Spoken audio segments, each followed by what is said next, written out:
I thought my husband had been kidnapped while working abroad. I wanted to call the police, but he said the kidnappers were too powerful and it would be better to just pay the ransom. I believed him and somehow managed to scrape together $3 million to go abroad and rescue him. But the moment I landed, someone knocked me out. When I woke up, I found myself tied up and brought before the kidnappers. And there was my husband, the one who was supposed to be kidnapped, smiling obsequiously as he handed over the ransom money to the kidnappers. Boss Spike, the money's here, and so is she. About our deal. Only then did I realize that my husband planned to trade my life for his future wealth and glory. But just as the gang of kidnappers was about to teach me a lesson, I realized the building looked oddly familiar. Wait, isn't this my uncle's place? Jack Harrison, you'll pay for this. I glared at the man before me, my eyes burning with fear and hatred. Slap. Jack's face contorted with rage as he shouted something, but the ringing in my ears drowned out his words at first. I probed the inside of my swollen cheek with my tongue, swallowing the metallic taste of blood, and looked up to glare at him defiantly. You little bitch, who said you could talk to me like that? He snarled. And you dare to glare at me? Rachel Evans, do you still think you're the high and mighty Miss Evans? You're nothing but a dog under my heel now. Jack grabbed my chin, examining my face with cold eyes but a disturbingly playful tone. Rachel, you should be grateful you've still got a pretty face. Otherwise, you'd be treated like those other slaves, beaten and abused like the dogs they are. I'm giving you a chance to regain some of your former glory as Miss Evans. You should be thanking me. Boss Spike will be here soon. You'd better behave yourself, or else, you'll regret it. I stared at him, my eyes bloodshot, feeling like I'd never known the man standing before me. Jack had pursued me for a year, we'd been together for 3, and we'd finally tied the knot earlier this year. 3 months ago, my family went bankrupt, leaving Jack and me with massive debts. To earn more money, Jack accepted an overseas assignment from his company, but barely a month later, I suddenly lost all contact with him. Just as I was about to report him missing, I received a message saying he'd been kidnapped. Without hesitation, I borrowed $3 million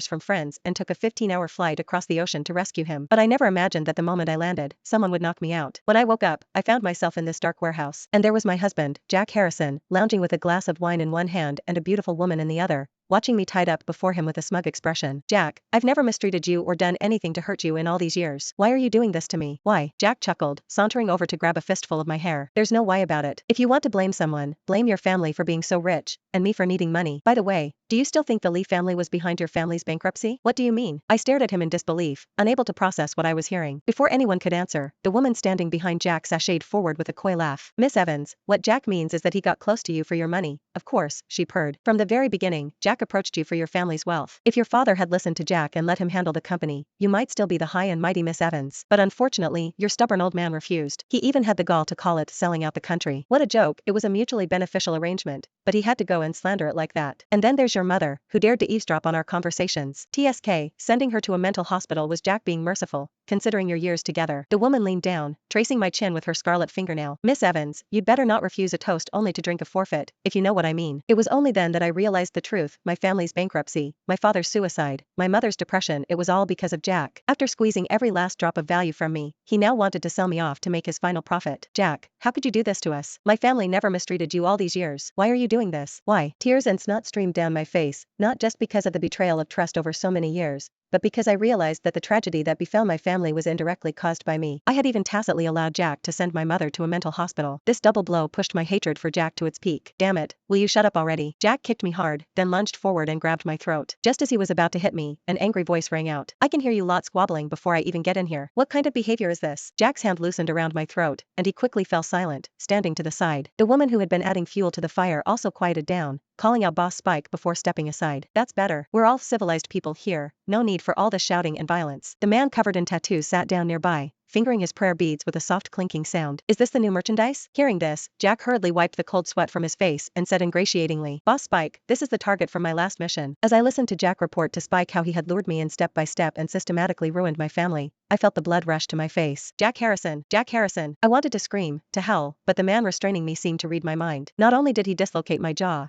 but he also stuffed a cloth into my mouth. After hearing Jack's report, Spike's expression relaxed. Well done, Jackie boy. You've completed this mission admirably. Jack took a fawning step forward, half bowing as he said, You're too kind, sir. It's all thanks to your excellent guidance. As you can see, the money's here, and the merchandise is quite attractive. So, about that partnership we discussed. Spike suddenly stood up, giving Jack an inscrutable look. Of course, we'll have to discuss our partnership thoroughly. From where I was sitting, I could clearly see the malicious smiles on the faces of Spike and his men. But the moment Jack looked up, they all wiped the expressions from their faces. Jack, grinning from ear to ear, called for someone to bring me before Spike. Boss Spike, the woman is yours now. Do with her as you please. Then Jack turned to me. Rachel, don't say I never did anything for you. In this place, Boss Spike is one of the top dogs. Whether you end up with him or working for him, it's better than washing dishes back home. If it weren't for our years together as husband and wife, I wouldn't have even thought of giving you this opportunity. Consider this the final act of our marriage." Unable to speak, I could only glare at him with bloodshot eyes. Spike walked over and grabbed my chin. "Who said she's going to be with me? Pretty women like her are meant to be sold, that's the most profitable business." The men standing behind Spike immediately started jeering. "Boss, it's been a long time since we've had any fun. Shouldn't the boys get a taste of such a fine woman first?" Spike waved his hand dismissively. "When have I ever shortchanged you boys? She's just one woman, have your fun." Suddenly, all the men turned to look at me with lewd grins. The anger in my heart faded, replaced by sheer terror. I shook my head frantically, looking at Jack with pleading eyes, making muffled sounds through my gag.